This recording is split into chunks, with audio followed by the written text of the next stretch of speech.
tinha que falar dessa sala, porque essa sala era da casa da minha avó e era assim, um requinte da minha avó. Nessa mesa, 2 presidentes da República jantaram e governadores, todos que iam em Itaperuna. Meu avô era chefe político da UDN, o Jânio Quadros jantou nessa mesa. Só grandes políticos que jantaram nessa mesa. Eu nunca jantei nessa mesa da casa da minha avó, porque ela não fazia jantares aqui para qualquer um, não. Ela era enjoada com essa sala, ela tinha maior ciúme dessa sala. Eu limpava muito essa sala quando eu era criança, arrumei a cristaleira para ela centenas de vezes, porque isso não é só guardar bonitinho, isso aqui tem que, de vez em quando, tem que tirar tudo e lavar. Então, e o xodó dessa sala toda para mim era o relógio Cuco. Eu, criancinha ainda, chegava na casa dela, a primeira coisa que eu queria ver era o relógio batendo. Que batia as horas, o passarinho saía cocô, cocô. Eu ficava encantado com aquilo. Então eu corria já querendo ver o relógio.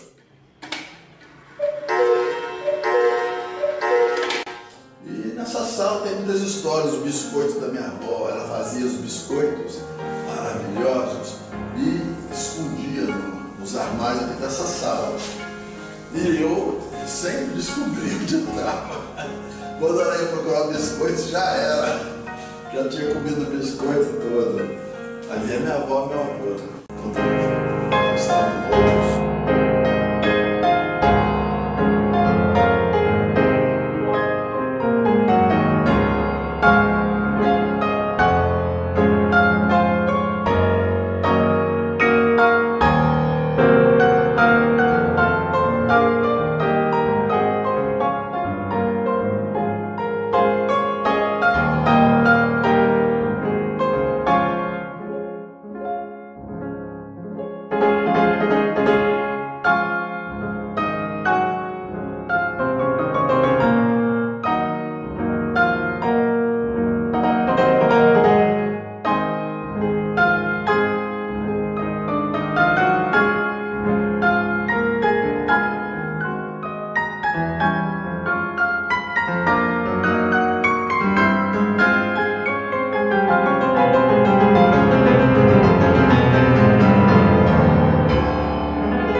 Música aconteceu.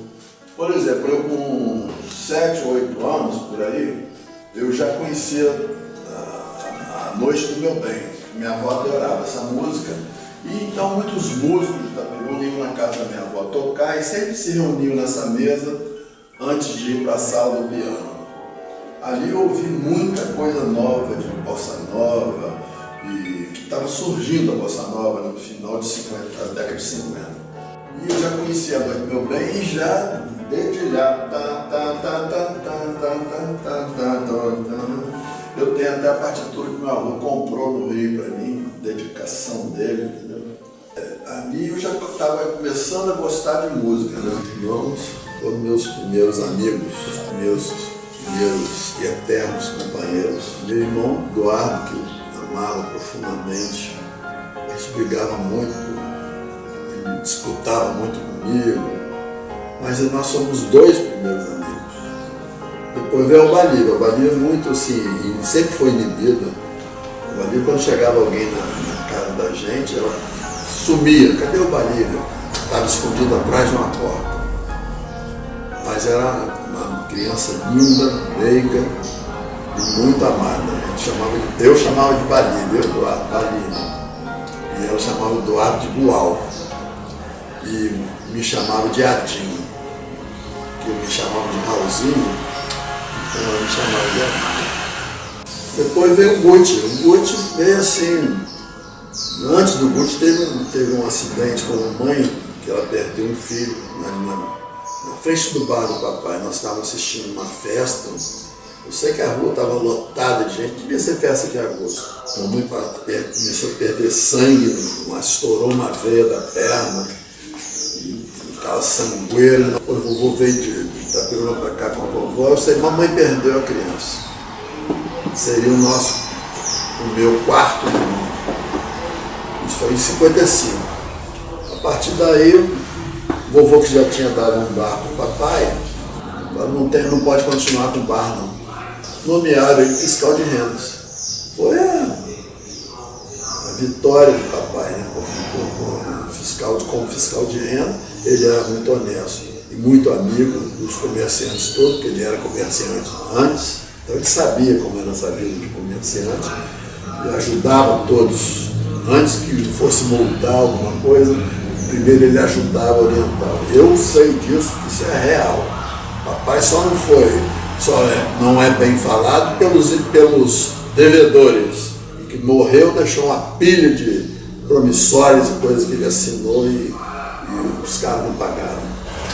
Os avais, né? Os famosos avais. O papai foi nomeado fiscal de rendas e aí começou a ter uma vida melhor. Comprou a primeira casa, que é a casa onde ele ficou até o fim da vida com a mãe. Nós fomos criados ali praticamente, porque já estava, quando eu mudei para essa casa, eu estava com 5 anos. Com 4, o Banilho com 2,5, 3. E ali nós passamos nossa vida inteira. Nasceu o Guti, em 1957. Nossa Senhora! Eu estava com 6 anos para 7 anos. Em 1957 eu fiz 8 anos em setembro. Eu estava com 7 anos. Meu Deus do céu, que gracinha. O Guti parecia um anjinho. Ele era todo louquinho, mas era uma criança linda mesmo. Dá vontade de apertar mesmo, entendeu? E eu fiquei fascinado, eu queria ser, eu botei o nome, eu ajudei a botar o nome do Guti, porque eu queria que fosse Carlos Augusto. E a mamãe queria botar um outro nome lá, ligado a José, ela queria que fosse José Augusto. Não, põe Carlos Augusto, porque eu tenho ela queria homenagear o pai do papai, que chamava José Augusto. Não, põe Carlos Augusto, que eu tenho um colega de colégio que ele é maravilhoso. É o Carlos Augusto que foi promotor, o Carlos Augusto Galo. Depois do Guti ficou um tempo ainda sem ninguém. O outro que nasceu foi o Beto, em 61, então 4 anos de diferença. O Beto também, quando nasceu o Beto, eu fiquei tão doido que eu fui padrinho dele, né? Eu queria que fosse Roberto, por causa do governador Roberto Silveira, que tinha acabado de morrer. E a mamãe queria que fosse José para homenagear o pai do vovô, do pai do papai, né? Então ficou José Roberto. Todo mundo dizia que era minha cópia. Depois, não demorou, um ano depois, o Nene. Nasceu o Nene. É o Evax. Mas o Nene, as crianças, a gente não conseguia. Eu não, mas as crianças menores não conseguiam falar Evax. Quem que vai falar Evax? Evax é uma flor que dá na pedra, sem nada, sem terra, sem nada. Ela nasce na pedra espontaneamente. E esse nome é o nome latino dela, Evax. O vovô que botou o tio Evax. Então, Evax é essa flor que dá na pedra. Mamãe, apaixonada por esse irmão dela, Evax, botou o nome desse filho de Evax. Porque acho que ninguém mais chamaria Evax, só tem esses dois no mundo. E depois do Evax, ninguém mais podia, mamãe não podia mais ter filho, todo mundo já sabia. Um dia eu acordei de noite, estou ouvindo aquela conversa lá na copa, papai com a mamãe, descobri que ela estava grávida. Eu tinha estado com hepatite, eu estava recuperando a hepatite, a mamãe já tinha pego a hepatite. Eu peguei a hepatite, eu acho que a minha hepatite eu peguei em Marataízes. A mamãe acho que pegou de mim, porque eu tinha que ficar em repouso absoluto, fiquei 3 meses na cama, no 3º ano ginasial, imagina.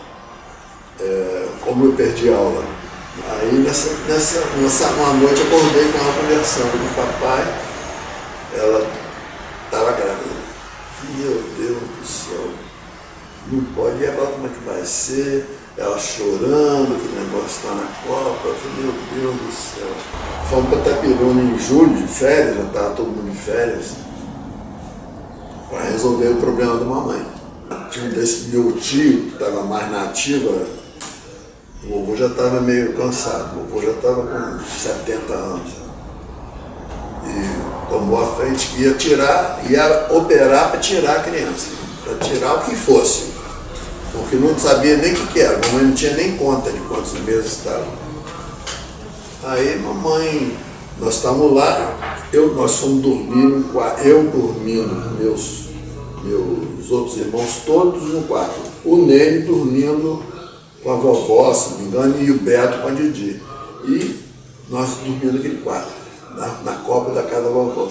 Quando foi assim, umas 6 horas da manhã, eu vi um grito da mamãe, levantou a vovó correndo, levantou e foi na porta do meu quarto e falou assim, fica aí dentro, se controla as crianças aí. E eu obedeci, né? Ninguém podia sair do quarto. Aí começou aquele movimento, na cozinha, o vovô levantou também, aquela coisa, tá? Mamãe foi no banheiro e lá nasceu a Quiquinha. Essa correria toda foi por conta disso. Só que a Quiquinha, ela estuda, minha tia que era muito devota, de fazendo todas as novenas e preces, se pudesse imaginar, para Nossa Senhora de Fátima não permitir que a mamãe tirasse a criança, porque uma cristã católica, como eu dizia, não ia querer que tirasse a criança. A criança nasceu no banheiro de 7 meses. E aí, meu filho, foi criada, não foi para incubadeira, não foi nada. Era um ratinho, tamanho de um ratinho, assim, um ratinho gordo. Aquela coisinha. O vovô pegou uma caixa de sapato, acolchou toda de algodão, forrou com gás, ela ficou deitadinha ali dentro. Não podia botar a mão, não podia tomar banho, não podia mamar, não podia fazer nada. Mamãe dava leite pelarmão a ela, no algodão molhado no leite, ia pingando gotinha na boca para ela se alimentar. Foi criada assim. Hoje é aquele mulherão que todo mundo conhece, né? Uma mulher maravilhosa que já enfrentou a vida como uma guerreira. Esses são meus irmãos adorados, amados, como a gente se reúne nessa parede aqui, toda em homenagem a eles. A minha escolha profissional foi muito difícil. Eu estudei, eu já sabia que eu tinha o dom da pintura, eu já sabia que eu tinha o dom e a bênção da igreja, que eu queria mais na minha vida era a igreja. E eu já sabia que eu era dotado na música. Isso não precisava ninguém me dizer. Eu reconhecia pelo até o meu modo de interpretar a música e tudo. Eu com 14 anos já era bem adiantado no piano e já tinha até feito curso de acordeão, essas coisas, mas meu negócio era o piano. E pintura não tinha mais como eu pensar, né? Tinha assim, um objetivo. Qual é o objetivo? Meu objetivo ou era fazer arquitetura ou era ser padre. Eram as minhas opções. Então um dia meu avô sentado aqui nessa cadeira, chamou minha avó, sentou do meu lado minha avó e perguntou para mim, semana que vem você tem que ir para Niterói, Instituto Abel, que lá já é o melhor, o científico já é visando a profissão que você vai escolher. Você já pensou o que você vai fazer? Eu sei que no coração dele, desde que eu nasci, que eu ia chamar Raul, já era pensando na substituição dele, né? E ele perguntou, você já pensou o que você vai fazer? Medicina, engenharia, arquitetura não, que é a profissão de mariquinha. Então já me podou. Aí vem a outra notícia, né? Que você vai para Niterói, vai morar numa pensão, já conseguiram a pensão, mas eu que tive que ir lá ver tudo, né? Conseguiu de falar por telefone. Eu fiz a medicina mesmo, que fazer engenharia não era meu objetivo, aquela coisa matemática, de concreto e ferro, que não está na minha cabeça. Ou fazer arquitetura ou fazer a área de biologia. Eu sempre gostei muito de biologia. Eu sempre estudei biologia como um universo, né?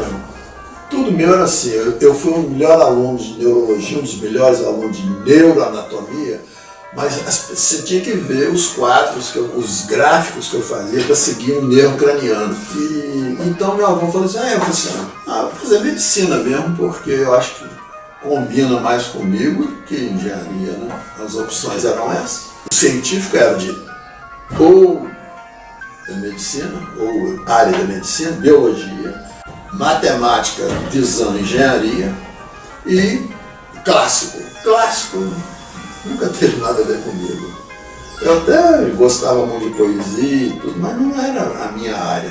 Me tornei um excelente aluno do Instituto Abel. Sempre passei por média em todos os anos. Não paguei um tostão no Instituto Abel, porque foi tudo bolsa do Estado. Eu tinha ganho já no primário, né? Do Abel, eu terminei o terceiro curso, o segundo grau, em princípio de dezembro. No princípio de janeiro, dia 4 de janeiro, acho que eu fiz vestibular. Meu vestibular foi muito difícil, demoradíssimas provas, entendeu? Aí eu passei no 13º lugar. Meu avô ficou na felicidade, rapaz. Eu só passei o telegrama para ele assim, Vitória, mais nada. Aquilo para ele foi um bálsamo, né? Deve ter tomado um ferro de uísque no dia. Ele estava em Marataízes quando recebeu o telegrama. Aí acabou, acabei de resolver tudo, fui para Marataízes encontrar com ele. Chegou lá, teve um almoço, né, que fizeram um almoço na casa para mim. Ele fez um discurso lindíssimo falando sobre o oleiro. O discurso dele é o tempo todo sobre o oleiro, aquele escultor do barro. E eu, com todo o meu talento de escultor, de pintor, né, que mais tarde eu assumi fazendo meus santos, restaurando santos. Mas aí foi isso, aí fui fazer medicina. Muita gente fala assim, foi medicina para agradar o avô. Não fiz medicina para agradar o avô. Sei quantas vezes eu nascesse com ele, meu avô, eu faria medicina por causa dele, porque não existia pessoa melhor. Ele, além de meu avô, era como se fosse pai, ele era meu padrinho, ele era tudo, né? Ele, minha avó, tem loucura. Minha casa é tudo deles.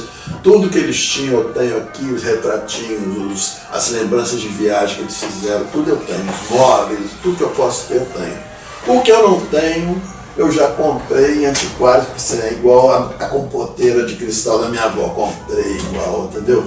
Para ter, porque outros filhos levaram, né? Então, em 1970 já estava no terceiro ano de faculdade, princípio do ano, março. E tinha um plantão em Rio Bonito, né? Eu estava no meu plantão de sábado lá no Rio Bonito. Aí recebo um telefonema na secretaria, eu estava em reunião com o diretor da clínica, com os colegas todos acadêmicos. Aí chegou o secretário, Raul, tem um telefonema urgente lá com você, secretaria. Longe, que andar com tudo correndo assim, rápido para poder atender. Aí era minha tia de Niterói, Raul, sua mãe ligou, muito nervosa, o seu avô apareceu com um problema sério lá. Já estava com esse problema, só que ele não revelava, entendeu? E talvez tenha que ser operado, ele vai operar segunda-feira, aliás. Ela pediu para você ir para Bom Jesus. Bom, resolvi tudo, arrumei minha mochila. Eu tinha comprado uma roupa, 2 mudas de roupa nova na Adônias, lá no Rio, estava encantado com a roupa, eu não tinha usado ainda. Aí peguei uma muda aquela e era sábado de Aleluia. Eu tinha acabado a Semana Santa, era o sábado santo, né? Mas tinha baile no aeroclube. Cheguei em Bom Jesus, não tinha como eu ir para Itapiruna ainda ver meu avô, porque meu avô também não devia estar dormindo. Aí fui com a minha mãe, conversei com ela, então segunda-feira nós vamos para Itapiruna, porque ele vai ser internado, aí todo mundo vai. Então tá bom. Eu não tinha carro, eu falei, então eu vou para o Aero, tem baile, vou lá no Aero, ver o povo, né? Aí botei uma calça preta, uma camisa de lese branca, linda, linda, linda. Cheguei no Aero, já tinha começado o baile. Parei naquele arco assim, em pé, dei aquela olhada geral assim. Isso começou o braço de lá, ai! Mariana Matias, ai! Já vou. Aí vi minha turma toda lá debaixo do palco, fui até lá no palco. Depois fui lá na Marilena. Quando cheguei lá, você, minha prima que está aqui lá do Rio, está doida para te conhecer.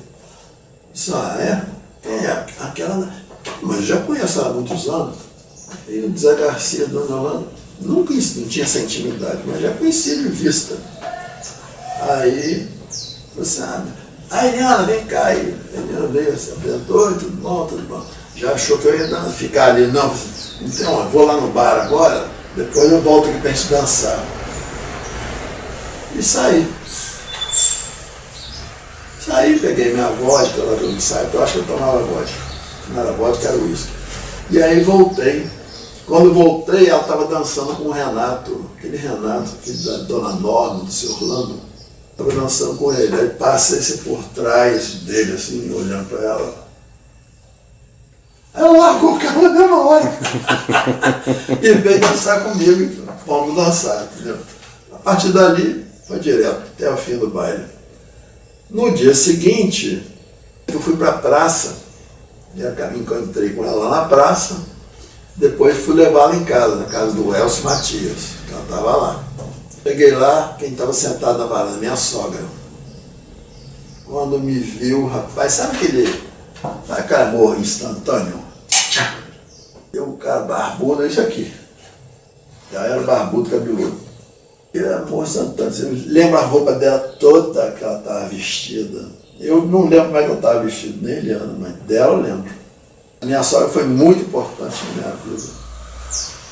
Ela, meu sogro, minha sogra era demais. Parece que ela tinha uma leitura espiritual comigo, entendeu?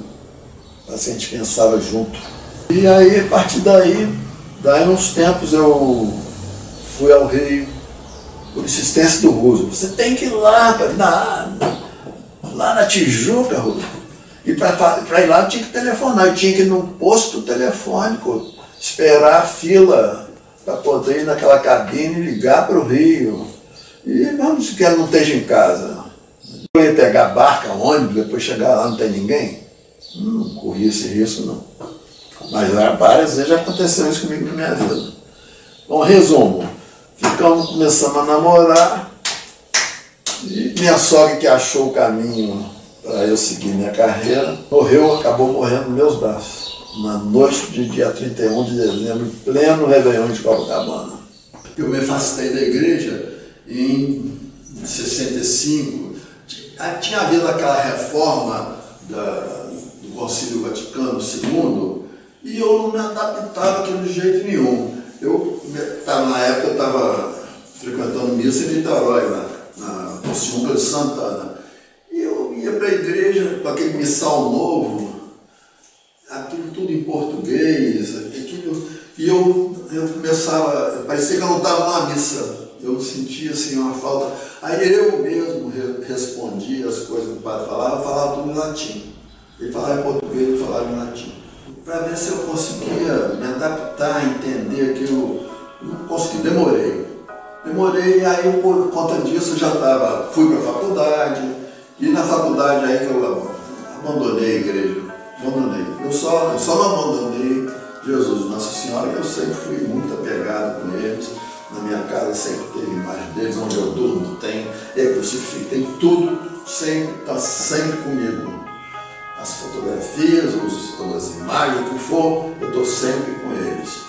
A partir daí eu fiquei o pessoal falava em macumba, falava naquilo, eu sempre me interessei em saber, brincava com isso, meu santo hoje não está bom, entendeu? Sempre tive muita gozação com isso. Frequentei, depois comecei a ver a parte espírita, kardecista, fui várias vezes, não posso negar isso, muitas vezes.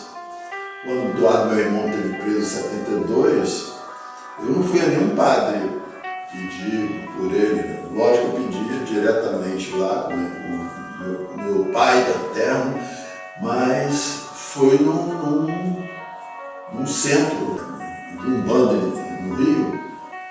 E foi até engraçado, porque aconteceu uma coisa assim, surgindo. Eu falei lá com o pai, né, pai de santo, que eu queria, meu irmão tinha sido preso por causa de política, né? Eu morrendo de medo. Meu irmão, ele era um idealista, mas não era comunista, nem socialista. Eduardo era um idealista. Tudo dele era o ideal de fazer exatamente o princípio cristão, né? De todo mundo ter direito a tudo, todo mundo ter possibilidade de ter tudo. Não é simplesmente barrerar como sempre fazem. Então, eu fui nesse pai de santo, o pai de santo assim, olha, eu vou te dizer que até o dia tal, o irmão vai estar aqui. Não me pediu dinheiro, não me pediu nada. Eu falei, que bom, né? que o senhor vai querer? Não, no dia que seu irmão vier aqui com você traz rosas para mim, você paga com rosas. Eu já tinha feito uma música para ele que chamava Viva Deus, que falava de rosas. Meu coração já não vê mais derrota, meu pensamento é amor, é vitória. Cada um de nós é um pedaço de Deus, e só com Deus faço o bem, tenho a glória. Viva Deus, viva Deus, viva, viva Deus. Eu já tinha feito, ele já cantava oficialmente, passou a ser a música oficial lá do centro. Fui embora. E eu falei, como é que eu vou? Eu não vou levar só rosa, eu quero levar uma coisa que fique para sempre lá. Aí um dia eu estou no centro da cidade, passei pela casa do centro, assim, entrei na casa do centro, assim, eu preciso de uma imagem de Nossa Senhora de Fátima de 1 metro de altura. Ah, só fazendo. Mas só faz para entregar quando? Ah, deu lá o prazo, pode fazer. Deu o sinal, encomendei a imagem, fiquei na minha quieto.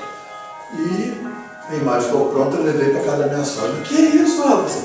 É o presente do Pai Tucumã. Ele pediu rosas, eu vou levar essa rosa aqui para ele. E aí no dia que o Eduardo foi solto, ficou até a minha tia que foi freira foi comigo, levar Nossa Senhora de Fátima.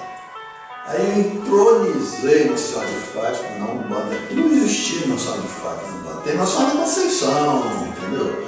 Mas Nossa Senhora de Fátima não existia. Rapaz, a hora que ele, por exemplo, meu irmão está aqui, falei assim, ele falou assim, e cadê minhas rosas? Eu falei, um momentinho, né? Peguei a Nossa Senhora de Fátima, fui levando. Aqui eu veio abaixo todo mundo, entendeu? Porque na Umbanda, na verdade, eles são todos muito católicos. Depois ele mandou instalar no centro do terreiro lá dele uma árvore artificial com os 3 pastorinhos e botou a Nossa Senhora de Fátima em cima. Passou a ser a coisa mais importante do terreiro. Ele é a Nossa Senhora de Fátima. E engraçado, depois disso, eu acho que eu fui lá uma vez só, nunca mais fui, entendeu? Porque a minha vida também foi entrando no TV Globo, já não tinha mais tempo para isso. Chegava sábado à noite, eu estava estourado. Quando eu não ia, trabalhar no domingo também, né? Então, fui me afastando dele também. Igreja, nunca mais. Eu não entendia aquela missa, eu não gostava daquela missa. Amigos de infância, os primeiros amigos que eu tive foram em Itapiruna, mas sei o nome de alguns que a gente brincava na praça ali. Brincadeirinha de pique, só aquela ali. Não tive amigos de infância, assim, muitos não. Até que eu tive, os primeiros amigos meus foram o Calvino, filho do pastor Cordeiro, que era vizinho de parede de cá, e o Branco Seródio. O vovô me deu uma maquininha de cinema, eu devia ter uns 6, 7 anos.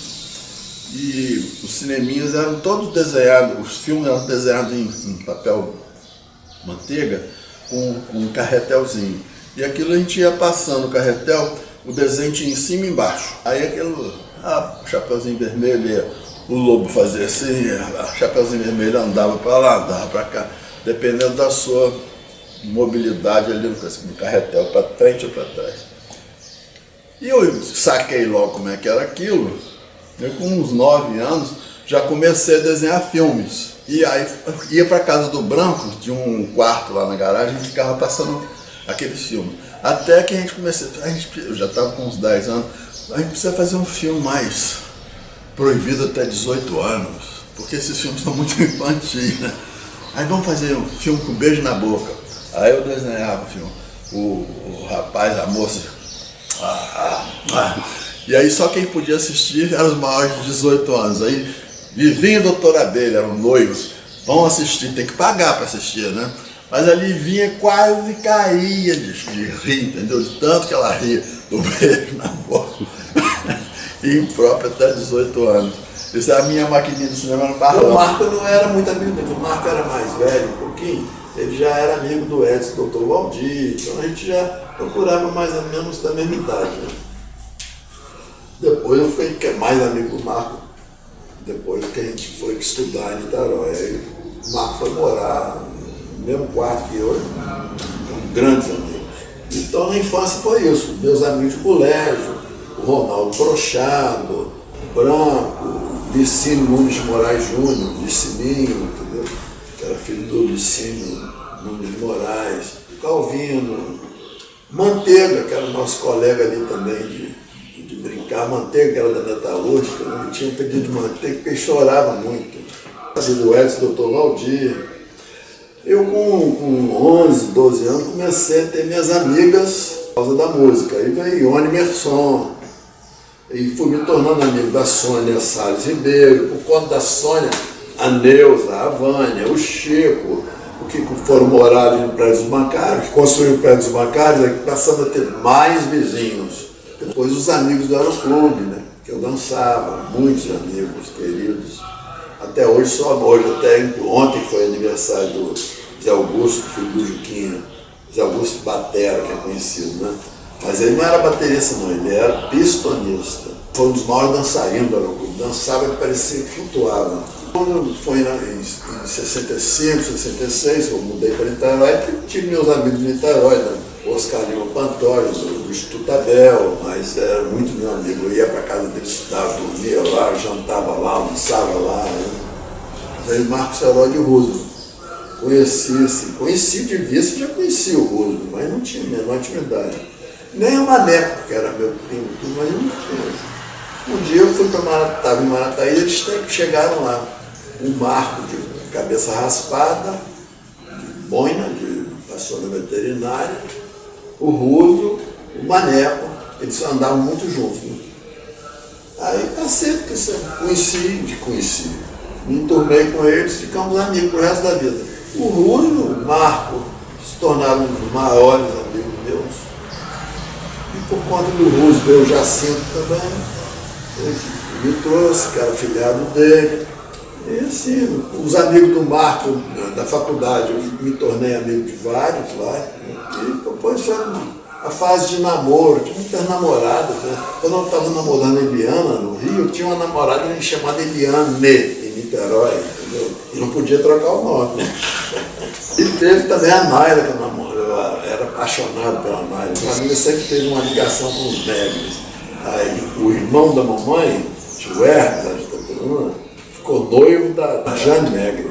Foi noivo da dona Jane Megre, que foi casada com o Rachid. Joãozinho do Aero. Joãozinho do Aero foi uma pessoa mais importante assim, na minha vida profissional. Por quê? O Joãozinho do Aero, aquela coisa que eu cheguei, não tinha carnaval em Bom Jesus. Joãozinho, vamos dar um jeito disso aqui, Joãozinho. O que é mais fácil de fazer? Varal de serpentina? Vamos fazer varal de serpentina. Então eu ia para lá, ele e o filhinho dele, pequenininho, fazendo varal de serpentina, trançava serpentina no barbante, trançava serpentina, depois pendurava aquele varal no teto, para lá e para cá. Foi o primeiro carnaval. Isso aí, eu aprendi com ele o que era possível e o que não era impossível, entendeu? Depois foi complicando, fui querendo fazer mais diferente, decoração com iluminação, aí dependia dele também, porque ele era eletricista, ele era faxineiro, ele que encerrava o clube, ele fazia tudo. Maria Áurea, olha como é que eu conhecia a Maria Áurea. Eu tinha, acho que 8 anos ou 9 anos, mamãe sempre me pedia para na casa dos velhos de cabeça branca, ali onde hoje é Nel. Então ali era a casa dos velhos de cabeça branca, era uma casa daquelas antigas de 1800 e pouco, 1900, com piso de tábua larga, barulhento, quando você andava, e toda de balcões e prateleiras, só vendia aviamento. Botão, ficheclé, tudo que você imaginar. E só tinham 2 velhos, e não sei se eram irmãos, o que era. Já pensei até que será que era além de irmão ou alguma coisa. Eles só moravam os 2 juntos, não tinha mais ninguém. Não sei como eles comiam, entendeu? Não sei nada da vida deles. Eu só sei que eu ia lá muito comprar. E o botãozinho, que a mamãe fazia roupinha de neném para muita gente aqui de Bom Jesus, e eu que ia lá comprar as coisas para ela. E ela ficava na máquina no fogão e cuidando de criança. Isso era a vida da mamãe. E eu corria para resolver esse problema. Um dia eu estou saindo dos velhos de cabeça branca, quando eu saio na porta assim, com um aviamento qualquer que eu comprei, eu dou de cara com uma moça loura, mas assim, faixas verdes, faixa rosa-chão, faixa roxa, azul, todas as cores no cabelo. O cabelo dela era uma coisa astronômica, aquela coisa. Aquilo, eu fiquei até sem voz quando eu vi. A partir desse dia, o que ela fazia, eu estava na plateia.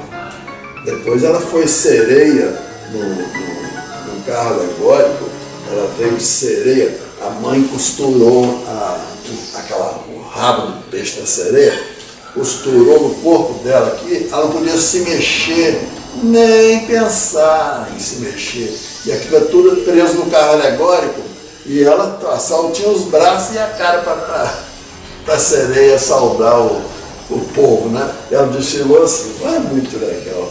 E aí a gente vai ficando apaixonado. Depois a gente começou a se envolver mais. Em 65, 66 eu já fiz matinê no Aero com concurso de fantasia. A Dalau concorreu, não sei se eu fiz 66 ou 67. A Dalau concorreu no desfile de fantasia. Eu era presidente do júri. Mas eu que desenhei a fantasia dela, que a Maria, você vai desenhar, vai desenhar. Aí como a decoração era de astrologia, todos os signos, aí eu falei, qual o signo dela? Balança. Aí eu fiz assim, a meninazinha com uma coisa, a balança aqui de um lado do outro, a roupa, o negócio. E é lógico que ela ganhou, né? A Dalau, apesar de que ele sempre teve aquele jeitinho da mãe, e ela vestida de balança, ela não deixava o braço arriar de jeito nenhum, entendeu? Não é possível, ela foi muito bem treinada, aquela mãe. Não abaixa os braços. E a amiga do Mariel era a vida toda.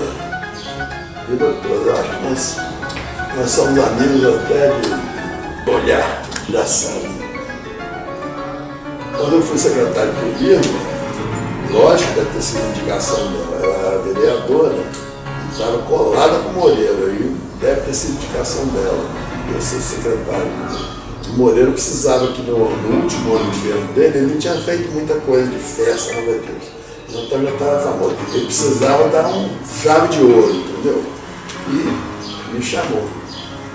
Não tinha dinheiro, mas tinha um Raul, entendeu?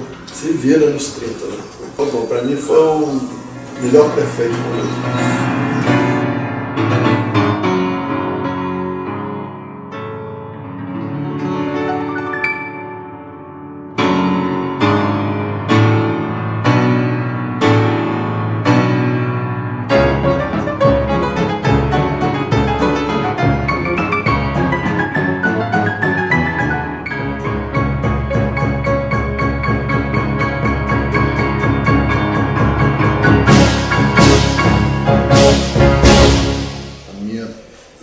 Primeira perda, eu tinha 4 anos de idade, foi a minha bisavó querida, a vovó Maroca.